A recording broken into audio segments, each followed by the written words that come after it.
बच्चों, आपने समझ लिया है कि संज्ञा के 5 भेद होते हैं। कौन कौन से? व्यक्तिवाचक संज्ञा, जातिवाचक संज्ञा, भाववाचक संज्ञा, द्रव्यवाचक संज्ञा और समूहवाचक संज्ञा। अब देखिए बच्चों, अब हम देखेंगे कि ये पांचों संज्ञा किसे कहते हैं और इनके क्या उदाहरण हैं। ये संज्ञा के जो 5 प्रकार हैं, 5 भेद हैं, तो उसमें व्यक्तिवाचक संज्ञा किसे कहेंगे, जातिवाचक किसे कहेंगे, भाववाचक किसे कहेंगे, द्रव्यवाचक किसे कहेंगे और समूहवाचक संज्ञा किसे कहेंगे। तो बच्चों, सबसे पहले हम देखते हैं व्यक्तिवाचक संज्ञा। व्यक्तिवाचक संज्ञा में देखते हैं परिभाषा। पहले देखेंगे हम परिभाषा। व्यक्तिवाचक संज्ञा किसी व्यक्ति, स्थान अथवा वस्तु विशेष के नाम को व्यक्तिवाचक संज्ञा कहते हैं। व्यक्तिवाचक संज्ञा की क्या परिभाषा है कि किसी व्यक्ति, स्थान अथवा वस्तु विशेष के नाम को व्यक्तिवाचक संज्ञा कहते हैं। व्यक्तिवाचक संज्ञा के अंतर्गत कौन कौन सा आते हैं? व्यक्ति का विशेष का नाम, स्थान विशेष का नाम और क्या आते हैं? अथवा वस्तु विशेष का नाम। देखिए यहाँ कुछ उदाहरण मैंने दिया है कि महात्मा गांधी, मुंबई, मंदिरा, रामायण, मेज आदि, ये सब हैं, ये उदाहरण हैं। यहाँ महात्मा गांधी व्यक्ति विशेष का नाम है, मुंबई स्थान विशेष का नाम है, मंदिरा ये भी व्यक्ति विशेष का नाम है, रामायण ये पुस्तक है, हमारे हिंदू धर्म की पवित्र पुस्तक रामायण, ये वस्तु विशेष का नाम है, मेज ये भी वस्तु विशेष का नाम है। तो इसको कहेंगे व्यक्तिवाचक संज्ञा। अब देखिए दूसरा संज्ञा का दूसरा जो भेद है वो कौन सा है? जातिवाचक संज्ञा। जातिवाचक संज्ञा, जैसा कि हम नाम से पता चल रहा है कि जाति का बोध हो, जाति का बोध हो, जैसे जातिवाचक संज्ञा से हमें किसी जाति अथवा वर्ग सूचक नाम का बोध होता है, उसे जातिवाचक संज्ञा कहते हैं। कैटेगरी का वर्ग सूचक मतलब किसी कैटेगरी का बोध होता है, किसी जाति का बोध हो, उसे जातिवाचक संज्ञा कहते हैं। जैसे लड़का, पशु, फूल, मुगल, अंग्रेज आदि, ये सारे जातिवाचक संज्ञा के उदाहरण हैं। जातिवाचक संज्ञा में किसी विशेष जाति या वर्ग का बोध हो, उसे जातिवाचक संज्ञा कहते हैं। किसी विशेष जाति या वर्ग सूचक नाम का बोध हो, उसे जातिवाचक संज्ञा कहते हैं। व्यक्तिवाचक संज्ञा में क्या होता है बच्चों? व्यक्तिवाचक संज्ञा में किसी व्यक्ति, स्थान अथवा वस्तु विशेष का नाम होता है, वो व्यक्तिवाचक संज्ञा होता है। जातिवाचक में किसी जाति या वर्ग सूचक नाम का बोध होता है, उसे जातिवाचक संज्ञा कहते हैं।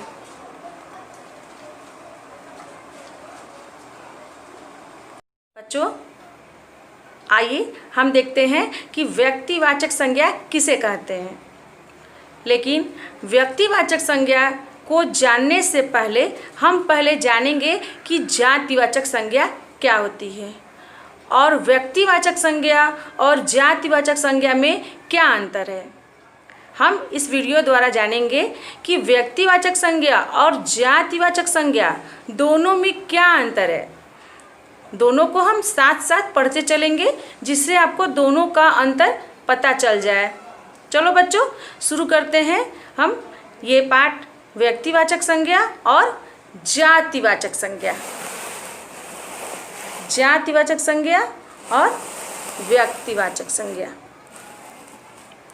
बच्चों ध्यान देंगे, यहाँ पहला नाम लिखा है लड़का। लड़का जो होता है वो आता है जातिवाचक संज्ञा में। लड़का जो आता है किस में आता है? लड़का आता है जातिवाचक संज्ञा में। क्यों?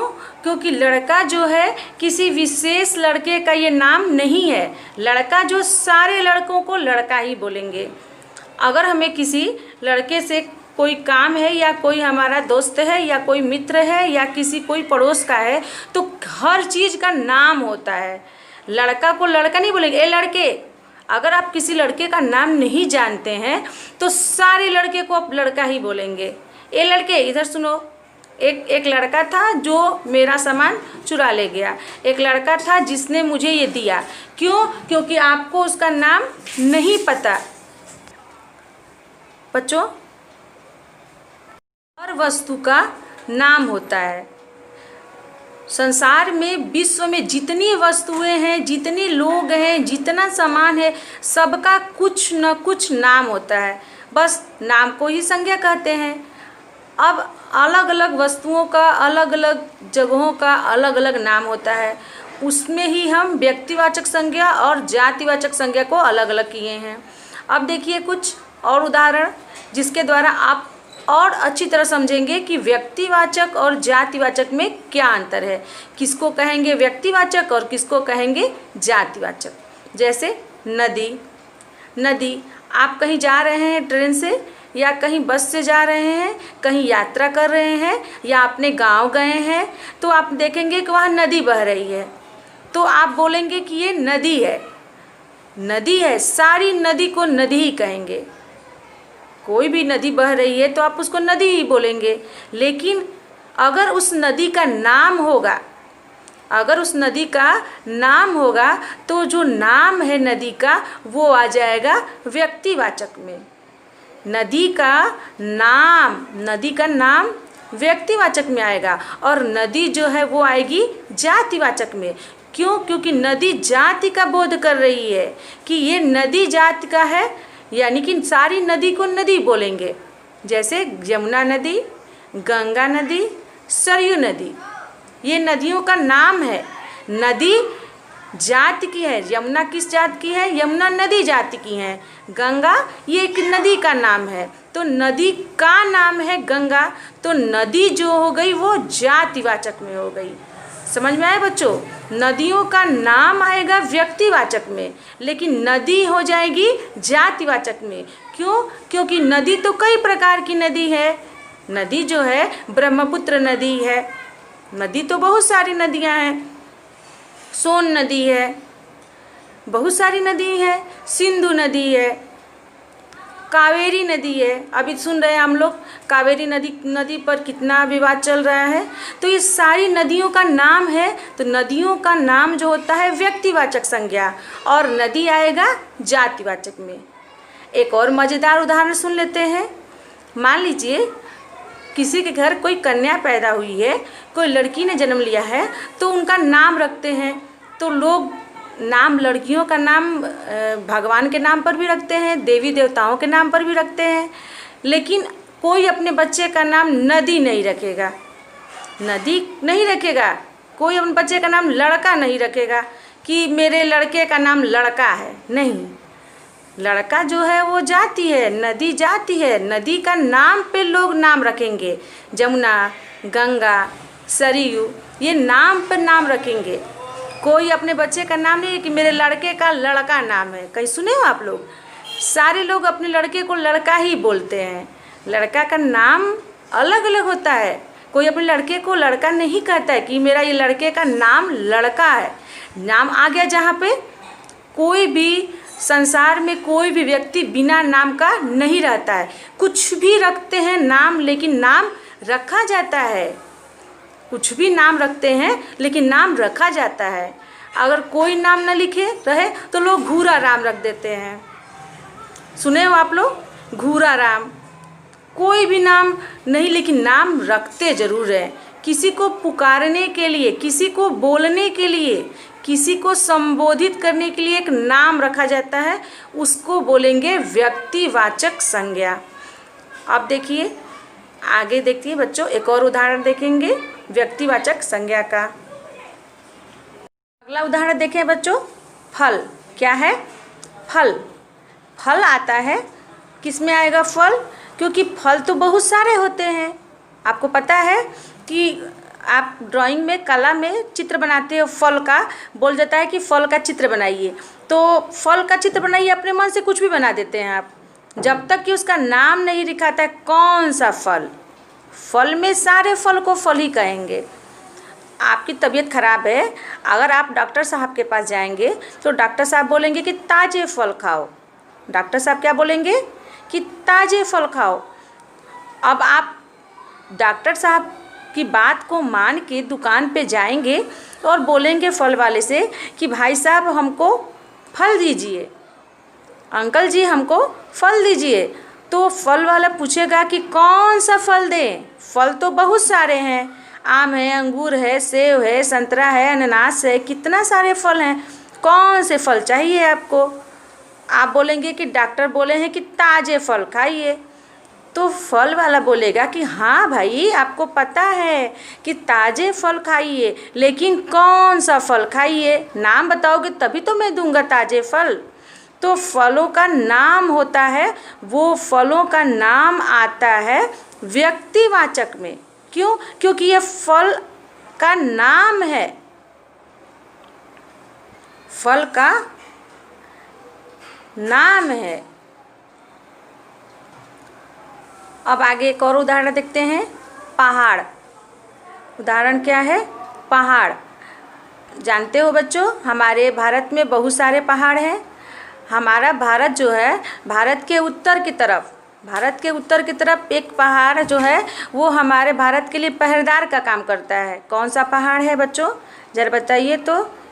एक पहाड़ ऐसा है जो हमारे भारत के लिए पहरेदार का काम करता है, वो कौन सा पहाड़ है? यहाँ मैंने कुछ पहाड़ों का नाम लिखा है, अरावली पहाड़, सतपुड़ा पहाड़, हिमालय पहाड़।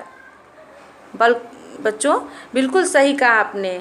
हिमालय पहाड़ जो है वो हमारे देश के लिए रसंतरी का काम करता है, वो हमारे देश के लिए पहरेदार का काम करता है। तो ये पहाड़ों का नाम है। कोई भी पहाड़ को आप देखोगे, कहीं घूमने जाओगे, अगर कोई पहाड़ दिखाई देगा तो आप बोलोगे कि ये पहाड़ है। आपको उसका नाम नहीं पता, लेकिन आप जानते हो कि वो पहाड़ है। तो जो पहाड़ है वो आएगा जातिवाचक में, और पहाड़ों का नाम आएगा व्यक्तिवाचक संज्ञा में। एक और उदाहरण देखते हैं, फूल। फूल जो है वो जातिवाचक संज्ञा का उदाहरण है। फूल में तो बहुत सारे फूल आ जाएंगे। अगर आप जाएंगे मंदिर में पूजा करने और आपको फूल चाहिए, तो आप जाके दुकान पे बोलेंगे कि हमको थोड़ा सा फूल दीजिए, हमको जाना है पूजा करने। तो फूल वाला आपको फूल देगा। आप उसको बोले नहीं हो कि मुझे कमल का फूल दीजिए, गुलाब का फूल दीजिए, आप बोले नहीं हो। आप बोलोगे कि मुझे फूल दीजिए, वो जान जाएगा कि फूल मतलब क्या होता है, वो आपको थोड़ा सा फूल दे देगा। अब उस फूल में कमल का भी फूल हो सकता है, गुलाब का भी फूल हो सकता है, गेंदा का भी फूल हो सकता है। ये तीनों नाम है फूल के। एक विशेष फूल का नाम है कमल, एक विशेष फूल का नाम है गुलाब, एक विशेष फूल का नाम है गेंदा। ये तीनों जो हैं ये फूल के नाम आते हैं, तो इसलिए ये आएंगे व्यक्तिवाचक संज्ञा में, और फूल आएगा जातिवाचक संज्ञा में। बच्चों एक और उदाहरण देखते हैं, पुस्तक। पुस्तक जो है, सारी पुस्तकें, विश्व में जितनी किताबें हैं, किताबों को किताब ही कहेंगे। किताबों की जात होती है पुस्तक। कुछ भी हम पढ़ते हैं अगर, तो वो कहेंगे कि पुस्तक है। लेकिन अगर वो पुस्तक का नाम आ गया तो वो हो जाएगा व्यक्तिवाचक संज्ञा। अगर केवल बोला जाए कि पुस्तक है तो पुस्तक आएगा जातिवाचक में। जैसे हमारी हिंदी की पुस्तक, जैसे हमारी गणित की पुस्तक, जैसे यहाँ कुछ पुस्तक दिया है, रामायण, कुरान, गीता, ये तीनों पुस्तकों के नाम हैं। तो पुस्तकों के नाम जो आएंगे वो आएंगे व्यक्तिवाचक संज्ञा में, और पुस्तक आएगी जातिवाचक संज्ञा में। बच्चों आशा है कि इस वीडियो द्वारा आपने व्यक्तिवाचक और जातिवाचक में अंतर समझ लिया होगा। आपको अच्छी तरह समझ में आ गया होगा कि जातिवाचक संज्ञा और व्यक्तिवाचक संज्ञा में क्या अंतर है, और व्यक्तिवाचक संज्ञा और जातिवाचक संज्ञा में क्या अंतर है, किसे कहते हैं, ये हम आज की कक्षा में जान गए हैं।